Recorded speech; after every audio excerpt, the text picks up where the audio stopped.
Drage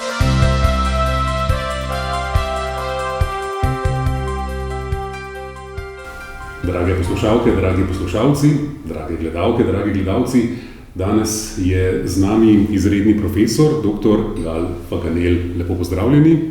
Dober dan. Ste mednarodno uveljavljen in nagrajen violončelist in tudi iskan pedagog. Zdaj ste se vrnili v Slovenijo, ampak že zelo zgodaj pravzaprav vas je pa pot vodila na tuje. Kaj je bilo tisto, kar vas je vleklo nekam drugam, da ste šli čez slovensko mejo, recimo? Moje prve mednarodne izkušnje so se začele z nekaj glasbenimi tekmovanji, že v otroštvu, v sosednjih državah, potem pa tudi Japonska, Portugalska, ampak to so bili krajši obiski. Potem pa takrat je bila Hrvaška že nekaj let tudi tujina, sem pa po prvem letniku srednje šole obiskoval srednjo glasbeno šolo v Zagrebu.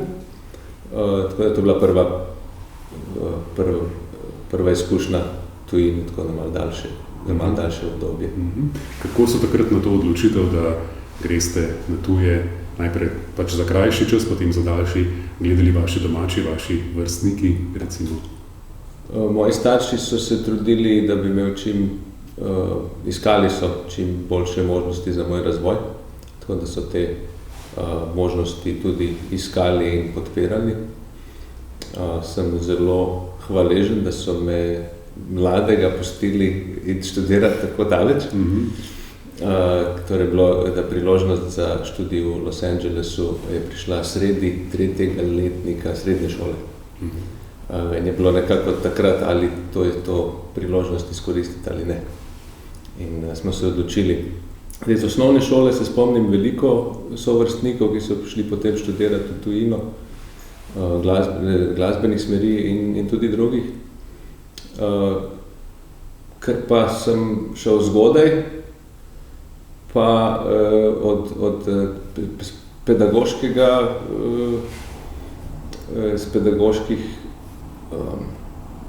krogov nisem čutil podpore, zato ker nekako v glasbi je veliko bazirano na individualnem pouku in potem, ko nekdo gre zgodaj, ne bo nihče imel zaslug za to. Tako da so bile tudi zamere in tudi tako nekako, kot da zdaj sem šel pa nekam drugam. In je zelo pozitivno gledam na slovenski glasbeno-izobraževalni sistem in vse, kar ponuja. Nisem šel zato, ker je slab, ampak sem šel zato, ker vsak išče individualne možnosti. In zdaj v zadnje skoraj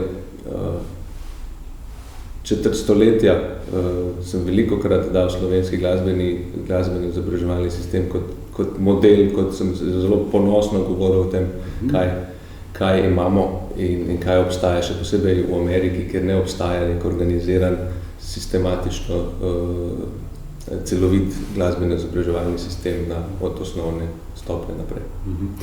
Rekli ste, da prvi ti koraki v tujino so bili kratkočasni oziroma za krajše obdobje. Ko ste šli študirati v Ameriko, ste vedeli, da bo to nekaj časa in se boste potem vrnili, ali ste že takrat imeli v glavi misel, to bo mogoče zdaj tudi 10 ali pa več let? Mislim, da kot najstnik nisem dolgoročno razmišljal.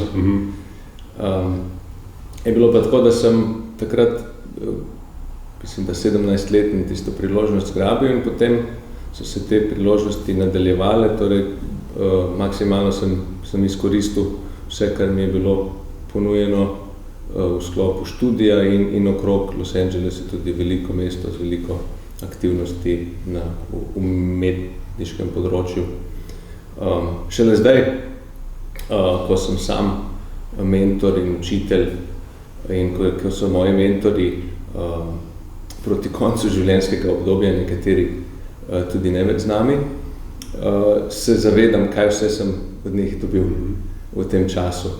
V Los Angelesu sem bil 10 let in tudi tam sem poleg vseh priložnosti na univerzi veliko priložnosti izkoristil v velikem mestu, nekatere si pa tudi sam ustvaril. kot glasbenik, kot učitelj. Kdaj ste začeli pa potem razmišljati, da se boste vrnili nazaj v Slovenijo? Nekaj let nazaj. Ste imeli družino ali so bile poklicne poti tiste, ki so vas pripeljale? Razmišljanje je bilo vedno v sklopu družine, torej v začetku ne z otrokoma konkretno, ampak smo prihajali enkrat na leto poleti v Slovenijo in je bilo nam vedno lepo in tako da tudi za otroka, sicer sta bila precej majhna, to vedno dobra izkušnja. Z soprogo Jenny pa sva se začela o tem pogovarjati, potem je prišlo pa do razpisa za delovno mesto učitelja violončela na Univerzi v Ljubljani. In tudi takrat še so daleč od tega, da bi bila odločena za dolgoročno selitev, ampak sem se prijavil in potem je en dolgoročni kadrovski in habilitacijski proces se je na koncu stekel pozitivno in potem je prišlo pa res ta odločitev, ali res naredimo veliki premik ali ne. In je zdaj zadovoljstvo potem, ko ste že nekaj časa tukaj v Sloveniji, ste naredili pravi korak? Torej, jaz sem po naravi iščem možnosti, iščem različne izkušnje, tako da je bila to ena od možnosti in mislim, da je Mark Twain rekel, da čez 20 let boš obžaloval tisto, kar nisi naredil, bolj kot tisto, kar si naredil.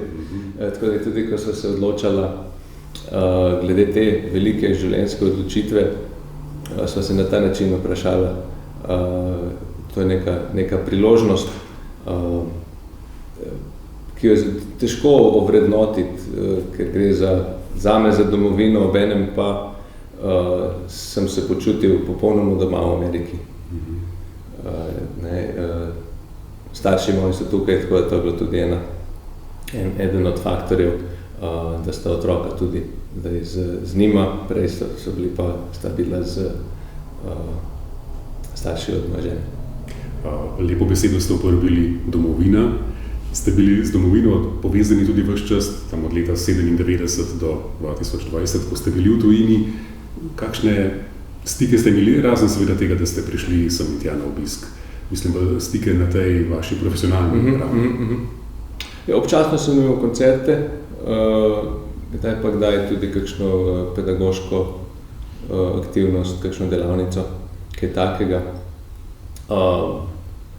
Spomnim se, da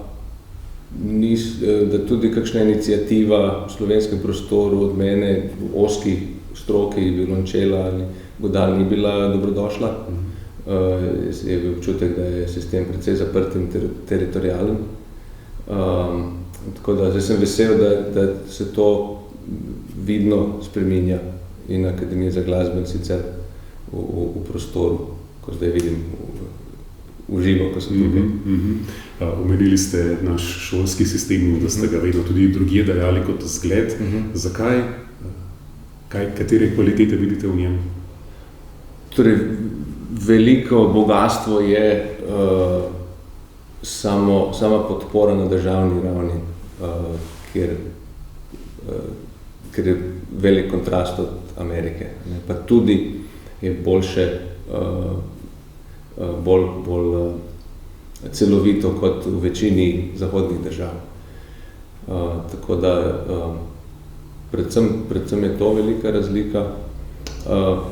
Pa ena nasičenost, ne v slabem smislu kvalitete, je potem iz tega pride, kar je spet dvorezen meč in potem imamo pa ogromno zelo zmožnih izvajalcev, prostor je pa majhen. Tudi zato, poleg violončela na akademiji, sem začel učiti nov predmet razvoj kariere za glasbenike, da skozi to in skozi druge delavnice pomagam mladim glasbenikom izkoristiti možnosti, ki so in morda tudi ustvariti kakšne nove možnosti. So kakšne stvari, ki bi jih pa iz iz tujine, ne, torej iz Amerike, kjer ste živeli, delovali, pa prinesli sem, da bi Slovenija bila še boljša, bolj konkurenčna, da bi nudila več možnosti glasbenikom? Jaz mislim, da tako kot mogoče se ne da prisiliti neke demokracije nekje, kjer je ni, verjetno tudi nekih praks se ne da vsiliti in tudi spoznavam, da so spremembe počasne, tudi če gre za kakšno inicijativo. In ravno tak predmet, kot je ta razvoj glasbene kariere, pa priprava na orkestrske audicije, so te praktični izboljšave in razvoj, ki ga prostor lahko sprejme, prenese, ne razburka preveč. Tako da to se učim. Jaz po naravi sem, bi rekel, idealist, pa bi rajši videl, da se kaj hitreje spremeni, pa tako bi bilo lažje kaj uvoziti, ampak tukaj prostor ima več tradicije kot v Ameriki in poskušam to spoštovati in dodati eno široko perspektivo, ki pa sem jo pridobil z raznolikimi izkušnjami, predvsem v Ameriki. Inštrument, ki ga igrate, violončelo, je v zadnje čase zelo popularen. Tukaj uspešnih glasbenikov je ime tega inštrumenta vneslo med ljudi in se vam zdi, da se to opaža tudi zdaj pri tistih, ki se ga želijo učiti, ki želijo osvojiti ta inštrument. Ja, mislim, da tudi se s kolegi pogovarjamo, 3 faktorji so bili v zadnjih 30 letih, ki so vplivali na popularnost violončele kot inštrumenta. Apokaliptika je bila ena skupina, ki je priredbe Metalike delala za čelo, potem pa Jojo Ma, ki je postal nekako domače ime tudi v neglasbenih družinah po Ameriki in po svetu. In potem v Sloveniji in po svetu tudi čelos. Tako da to se, mislim, da čuti. Se pa popularnost inštrumenta razvija skozi zgodovino. Pri godalni literaturi se učimo tudi potem, kako se je violončelo razvil, zakaj zdaj recimo viola da gamba pa danes ni popularen inštrument, tako kot violončelo. Tako da stvari se razvijajo zaradi mogoče več vidnosti, pa mogoče malo več opisa in interesa za violončelo na glasbenih šolah. To čutimo tudi veliko mojih študentov, še preden konča, ima priložnost zaposlitve, delne zaposlitve na glasbenih šolah, ker je povpraševanje precejšnjo. Kakšno pa je povpraševanje oziroma želja po koncertih? Se pravičujem, na različnih uglednih odrih z različnimi zasedbami je ta želja, to povpraševanje še tako močno, tako intenzivno? Z moje strani? Ja, predvsem moja. Torej mislim, želja je velika, študenti želijo imeti priložnosti.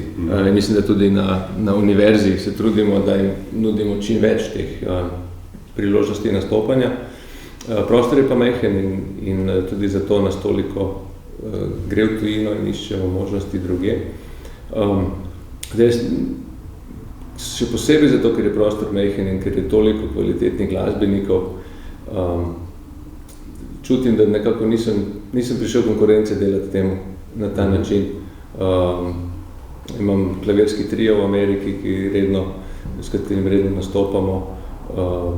Imam precej snemalnih projektov, ki so zdaj bili malo se bolj počasi dogajali med pandemijo pa našo selitvijo.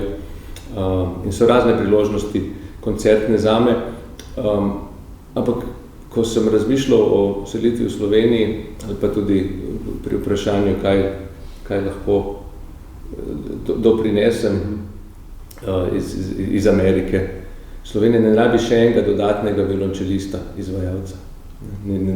Težko rečemo, da je povpraševanje za še enim čelistom.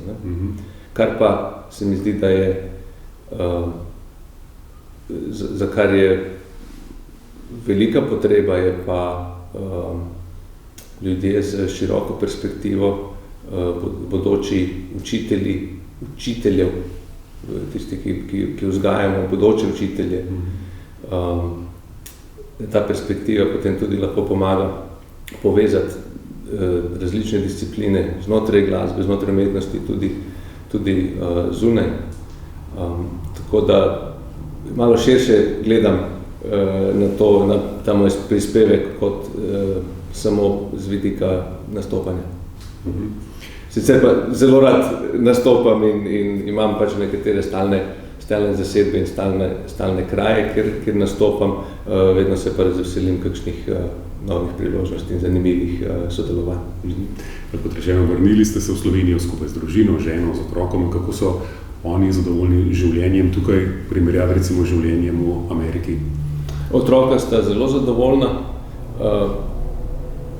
V šoli je drugače, tako da ni vedno, še posebej mlajši, ki v 3. razredu, ni vedno lahko, ampak ne moramo primerjati, ker ne vemo, kako bi bilo to v Ameriki. Je pa razlika v šolskem sistemu, ampak otroka sta. Tudi ko smo se odločali, smo nekako scenarij naredili tak, da sta oba in Maxi čutila, da je bila njuna odločitev, da se bomo preselili v Slovenijo. Tako da sta rada tukaj.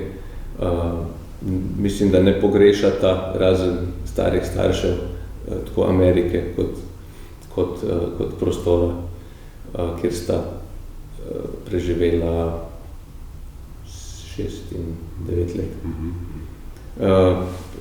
Moja žena pa še veliko bolj kot jaz, ker se včasih počutim tujca, ker ne gre za vrnitev nazaj, vsaj ne po mojem občutku. Ona pa še toliko bolj, je bila rojena v Kaliforniji in je šla pa, Antonin Dvoržak je šel v novi svet v Iowa, Jenny je šla pa v novi svet v Slovenijo. Tako ja, želimo prijetno bivanje vsej družini tukaj v Sloveniji in tudi vam, gospod Faganel, veliko uspeha. Hvala. Tako z nami je bil izredni profesor, dr. Gal Faganel. Vam, drage gledalke in gledalci, najlepša hvala za pozornost in vabljeni k ogledu znova naslednjič.